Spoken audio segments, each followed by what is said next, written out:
उसी समय वहां बलराम आए और बलराम ने कहा ये क्या हो गया। बलराम ने डांट लगाई और कहने लगे आप जैसे कि श्राप दिया था तो आप मर क्यों नहीं गए, मर जाते आप। दोनों पुत्रों को डांटा और डांटते हुए कहा कि अगर होनी टल सके तो भैया जा एक टाल दो और इस मूसल को ले जा करके समुद्र में घिस दो।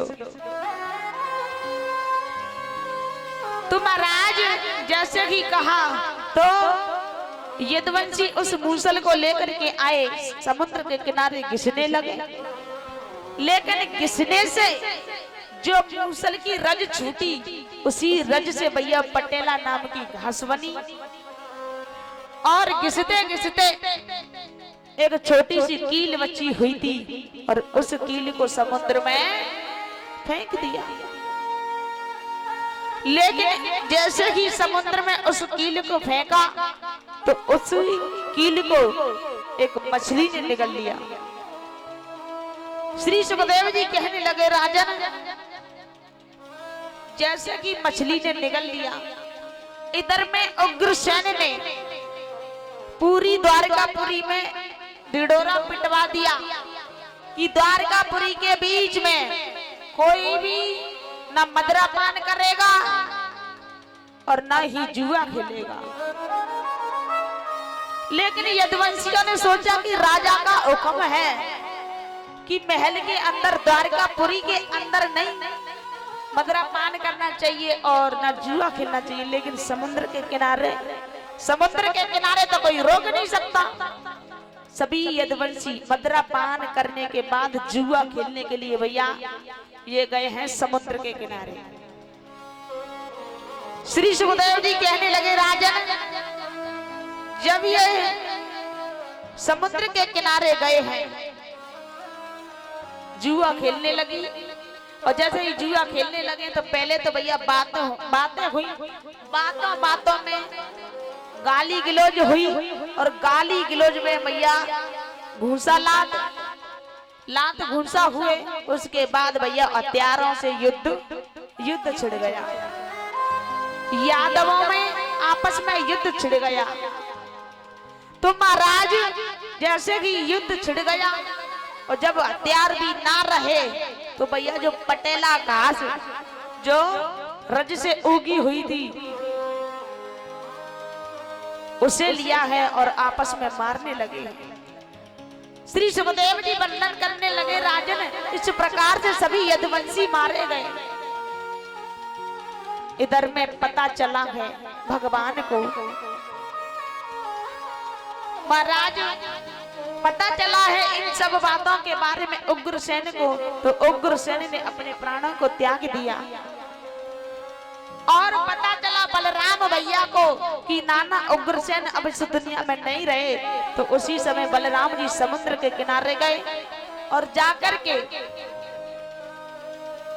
समुद्र के किनारे ध्यान लगाया भगवान का। और ध्यान लगाने के बाद उनके मुख से 101 फन वाले सर्प निकला और कहने का भाव ये रहा कि शेषनाग समुद्र में विलीन हो गए।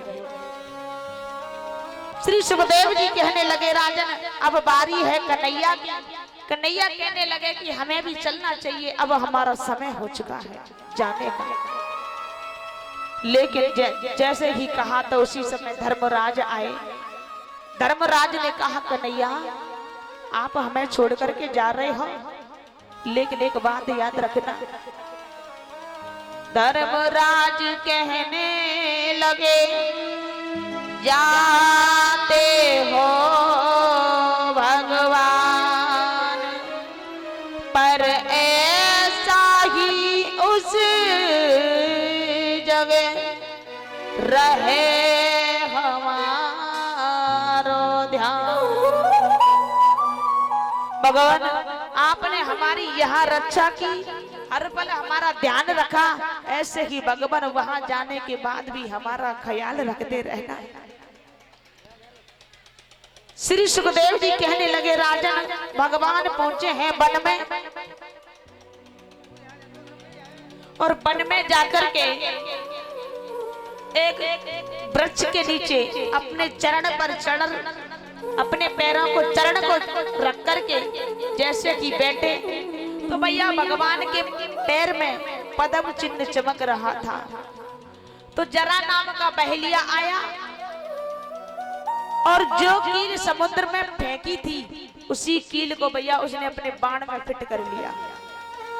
शिकार खेलने के लिए आया था, लेकिन जरा नाम के बहेलिये ने सोचा कि किसी मृग की आंख है। भगवान के पैरों में जो पद्म चमक रहा था, उसने सोचा कि किसी मृग की आंख है, तो बहेलिया ने भैया दूर से ही बाण छोड़ दिया और जा करके भगवान के चरण में जा लगा बाण। और बाण लगते ही भगवान चीखने लगे, अर्जुन अर्जुन मेरी रक्षा करो। जैसे कि कहा तो अर्जुन ने अपने गांडीव को आगे कर दिया कि भगवान आप इस गांडीव का सहारा ले लीजिए।